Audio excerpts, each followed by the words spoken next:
Bonjour à tous, je suis Vincent Pavanello, président de la Maison des Mandataires. Ravi de vous retrouver pour le deuxième épisode de cette nouvelle série qui s'appelle Traverser la crise, dans laquelle j'ai la chance de vous faire rencontrer un mandataire immobilier, membre d'un des réseaux partenaires de la Maison des Mandataires, qui va venir vous expliquer comment lui, il traverse cette crise, ce ralentissement de marché, ses techniques, ses méthodes, comment il reste motivé. On va parler résilience, on va parler marché et on va parler aussi des perspectives peut-être de sortie de crise, parce que comme la caractéristique unique de toutes les crises, c'est qu'elles ont un début et qu'elles ont une fin. Donc on va en parler. Ravi de te recevoir, Romain. Comment vas-tu? Merci Vincent, ça va bien. Et toi? Je vais très bien. On s'est croisés la semaine dernière à la convention de ton réseau Efficity. Tu vas nous en dire un petit mot. Et ravi de t'accueillir dans les locaux de la Maison des Mandataires.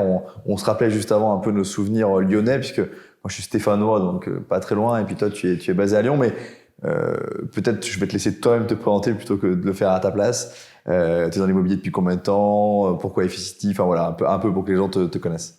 Merci Vincent. Bah écoute, je suis ravi d'être là. Donc effectivement, je suis chez Efficity depuis 2016. Je suis sur Lyon.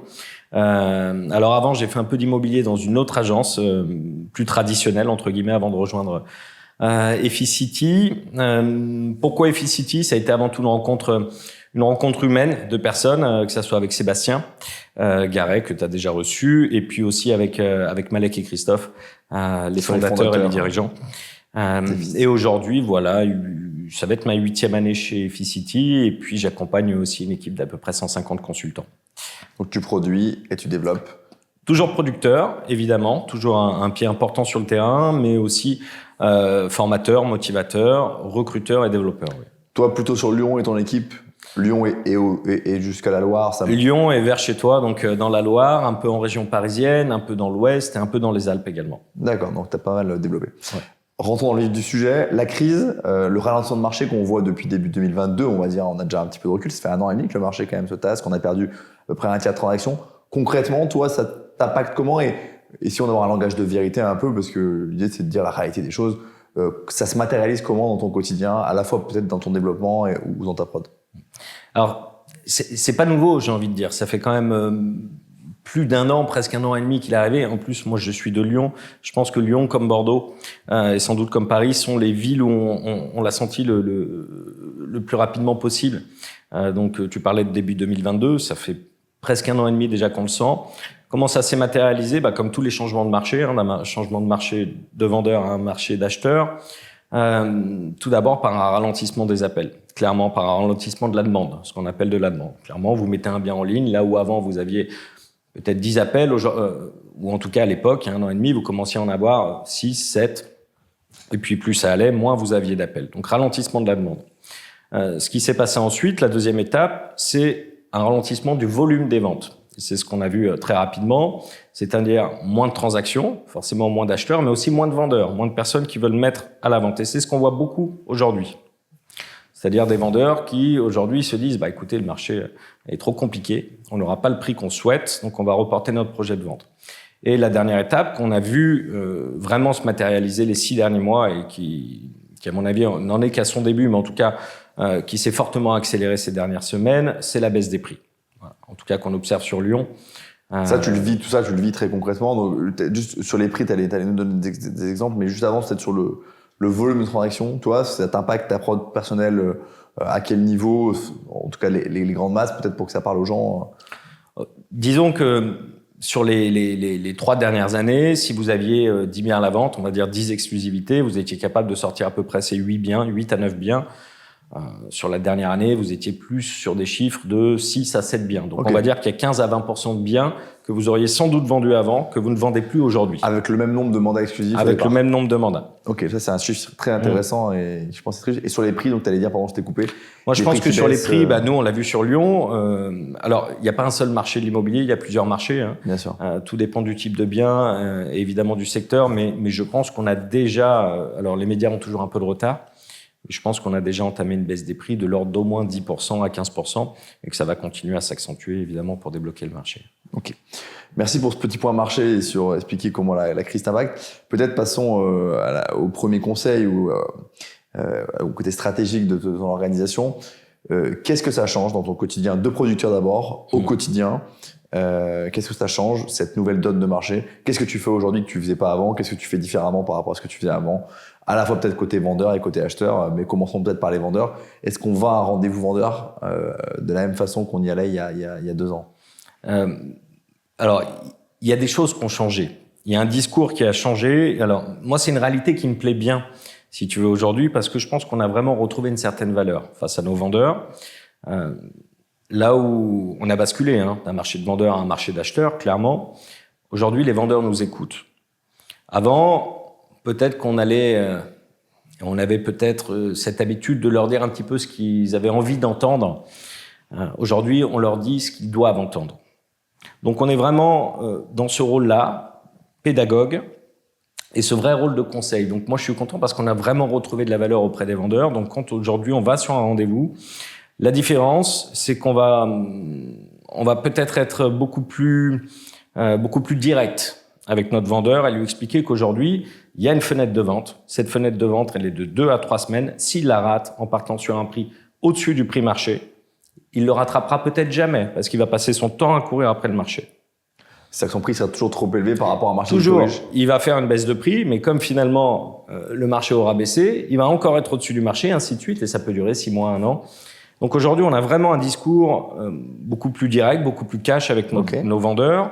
Peut-être juste avoir une question sur la question de la fenêtre de 2-3 semaines. Ouais. C'est un argument marketing pour choper le mandat et pour aller vite, ou alors c'est vraiment une conviction que tu as de dire il y a des moments de marché où clairement la transaction elle peut se faire là dans les 2 semaines, 3 semaines, 1 mois, mais elle se fera pas dans 3 mois. C'est quelle est la part de marketing et la part de conviction? Ce qu'il faut bien comprendre quand on met un bien en vente, c'est qu'il y a une fenêtre de vente qui est la fenêtre pendant laquelle le bien est le plus attractif.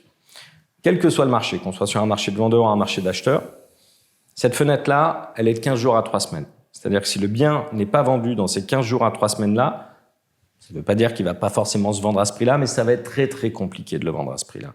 Pourquoi? Parce que l'attractivité est la plus forte à ce moment-là, dans ces 2 à 3 premières semaines.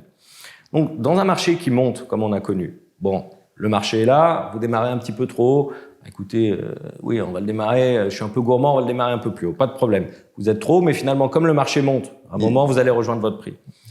Quand vous êtes sur un marché qui baisse, vous démarrez un petit peu plus haut, et puis finalement, vous n'atteignez jamais le prix du marché. Donc vous pouvez rester pendant 6 mois, pendant 1 an. Vous avez raté en plus cette fenêtre-là, qui est là où tous les acquéreurs actifs sont en recherche.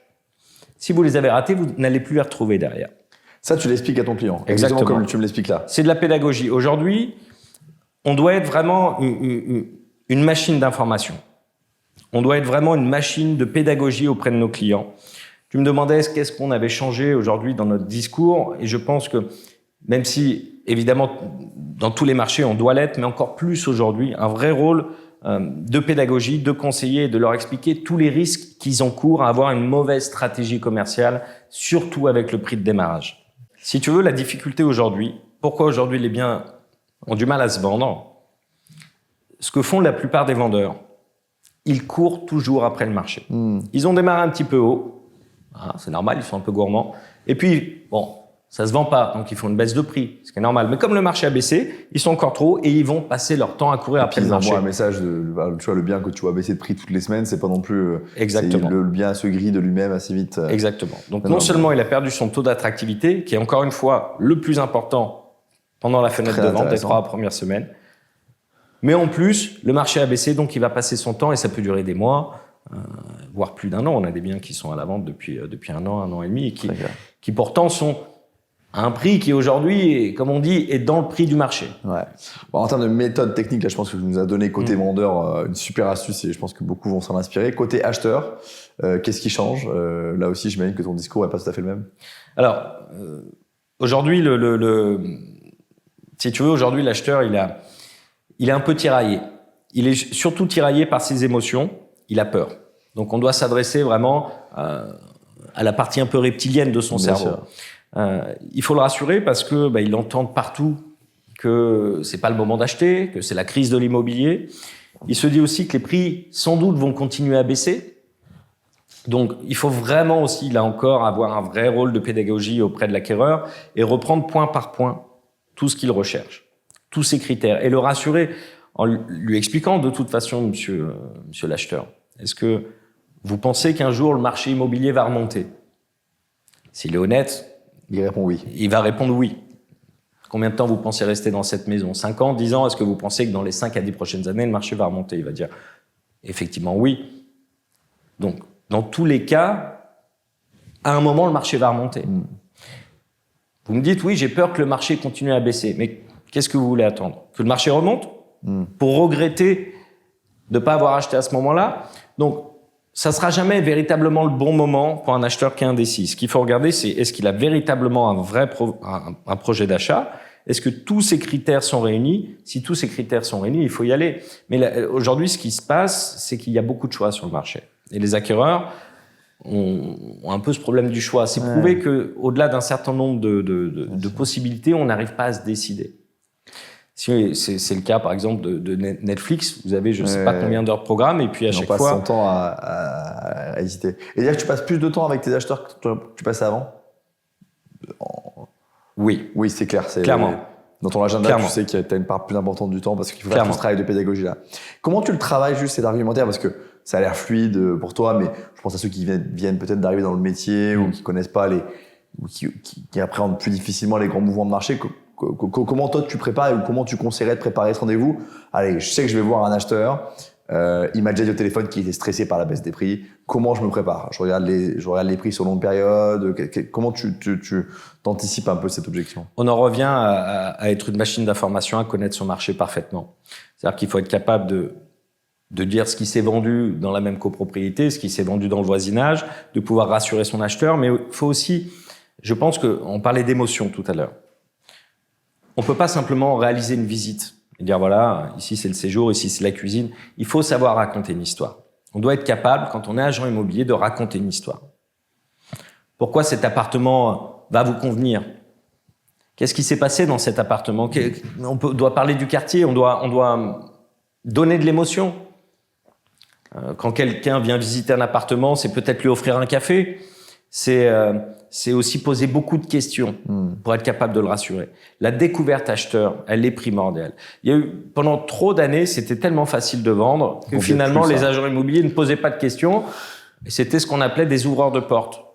Mais aujourd'hui, on doit poser un maximum de questions, que ça soit même avant le rendez-vous, et on doit préparer sa visite comme un rendez-vous vendeur. C'est-à-dire qu'on a eu tellement d'informations sur le client qu'on doit savoir qu'est-ce qu'on va raconter comme histoire pour que ça corresponde à ses attentes.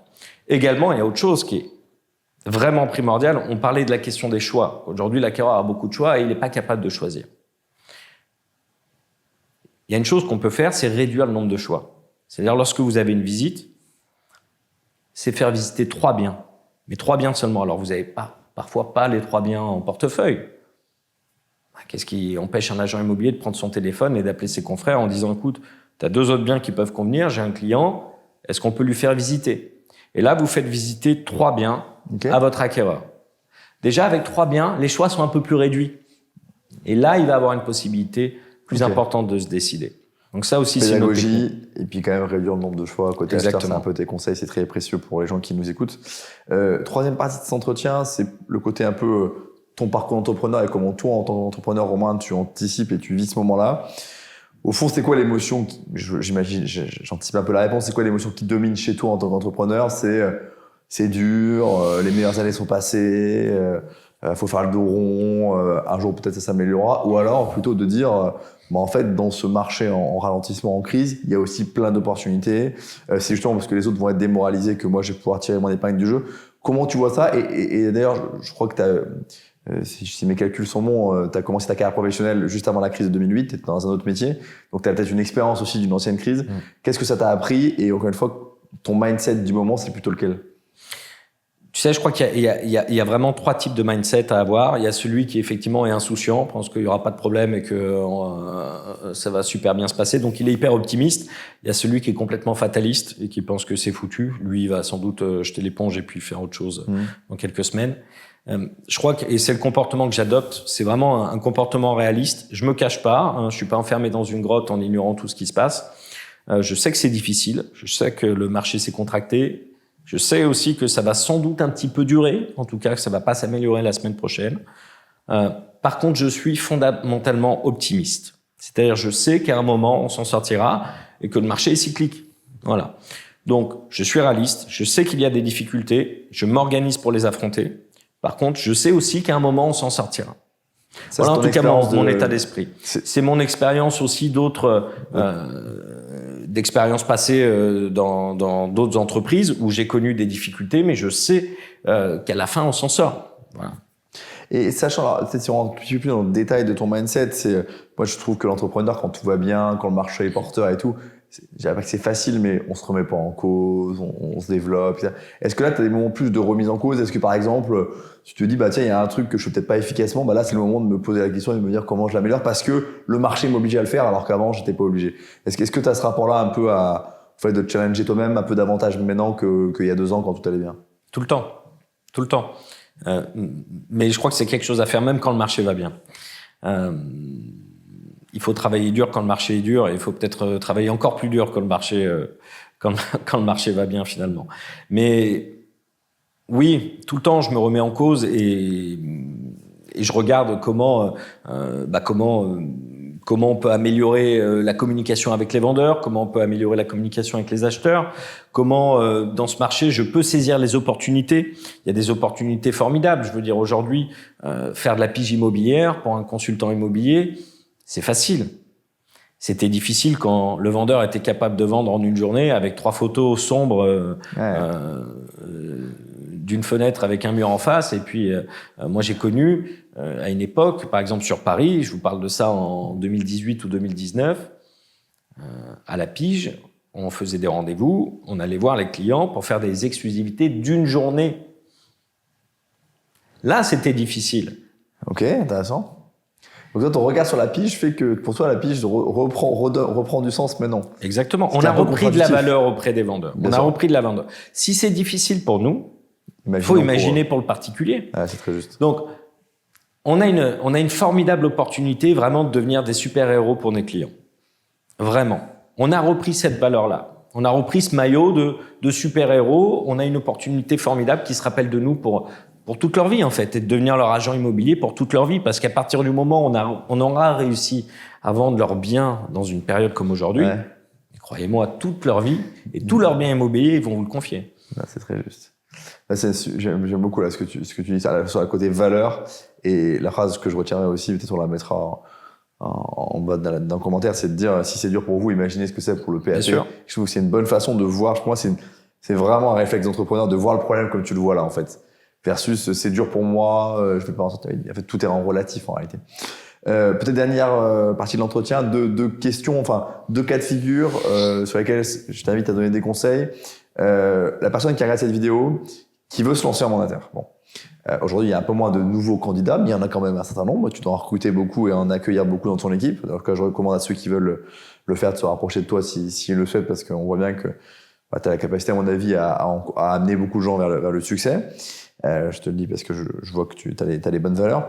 Quel conseil tu donnerais à ces gens qui hésitent et qui se disent peut-être c'est le pire moment pour entrer dans l'immobilier? Ok. Le meilleur moment, c'est toujours maintenant. Il y a des gens chez nous qui ont démarré il y a 6 mois, il y a 1 an, qui se posent pas de questions en fait et qui ont déjà. Je pense à une personne là, justement que j'ai fait monter sur scène, 2 personnes qu'on a fait monter sur scène lors de notre conférence la semaine dernière. Il y a une personne qui a démarré il y a 18 mois. Je crois qu'elle a déjà fait presque une 40aine de ventes, et une autre personne en région parisienne qui a démarré il y a moins d'1 an et qui a déjà fait plus d'une dizaine de ventes. Ils n'ont connu qu'un marché en crise. Exactement. Et pourtant, exactement. Moi, j'ai démarré l'immobilier. Le marché n'était pas ce qu'il est aujourd'hui. Aujourd'hui, on parle de 850 000 transactions à 900 000 transactions. Faut se souvenir d'une chose. C'est que 2016, qui est une année record par rapport à 10 ans d'immobilier avant, c'est 800 000 transactions. Donc aujourd'hui, on est plus haut qu'en 2016. Il faut remettre les choses dans le contexte. Aujourd'hui, il y a quand même 850 à 900 000 transactions. Donc, le marché n'est pas mort. Le marché est plutôt bon. Et il faut rentrer aujourd'hui et pas se poser de questions, en fait.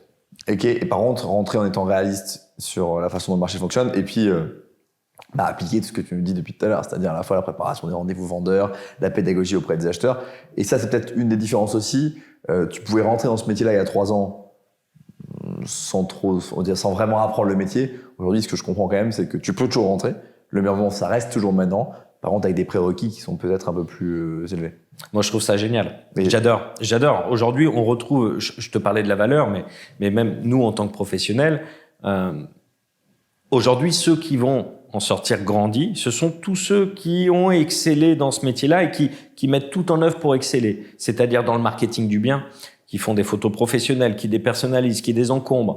Dans le fait, je parlais de faire des bonnes visites, de raconter des histoires, de maîtriser les techniques de vente, de maîtriser la communication et la relation client.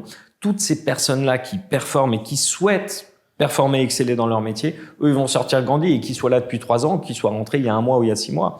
Et au contraire, maintenant, ils vont avoir des parts de marché à prendre. Ils vont avoir d'énormes parts de marché à prendre parce que quand on va s'en sortir, et on va en sortir, tous ceux-là qui ont réussi dans cette période-là, mais ils vont réussir cartonner. x2, x3 quand ils vont s'en sortir. Ils vont cartonner. Ok, très clair. Dernière question pour les gens qui sont uniquement producteurs mais qui n'ont pas développé d'équipe. Donc je pense aux gens qui sont dans des réseaux qui permettent de développer des équipes. Et Ficiteam, il y en a d'autres. J'imagine que ton conseil, c'est de dire avoir une équipe, c'est un bon amortisseur aussi de cycle. Et c'est un conseil que tu donnerais, j'imagine, mais je te laisse l'exprimer. Évidemment. Pour 2 raisons. La première raison, évidemment, les financières. Quand on a un marché qui peut être un peu plus difficile et on sait que les transactions peuvent être plus longues à se débloquer, ça permet d'amortir financièrement. Ça, c'est la première des choses. Mais la deuxième des choses, on a beaucoup parlé, et ce métier, c'est clairement 50 à 80% de psychologie, de mindset. Dans ces périodes-là, le fait d'avoir une équipe qu'on va chercher à booster, à motiver, ça nous permet aussi à nous de nous motiver et de nous remettre en question. Donc, ça a vraiment 2 points pour traverser cette période et cette crise. C'est la partie financière, mais qui est presque secondaire, j'ai envie de dire. Intéressant. C'est vraiment la partie qui va nous permettre de nous booster parce que motiver et booster les gens, c'est se motiver et booster soi-même. Bon, je pense que merci beaucoup. Je pense que ce conseil, il est vrai pour les parrains comme pour les filleuls. Donc, choisissez bien votre équipe, ceux qui vont commencer, ceux qui sont déjà dans des équipes, profitez aussi de l'expérience de vos parrains. Si vous êtes dans l'équipe de Romain, à mon avis, vous le faites, mais dans les autres équipes, c'est très précieux. Merci beaucoup, Romain, pour tous ces conseils concrets et je pense qu'ils ont beaucoup parlé et qui vont beaucoup parler aux gens qui regardent cette vidéo. Mettez des commentaires, des likes si ça vous intéresse. À très vite à Lyon ou à Saint-Étienne. Alors, avec plaisir. Et puis à vous, je vous dis à très bientôt pour un nouvel épisode de Traverser la crise.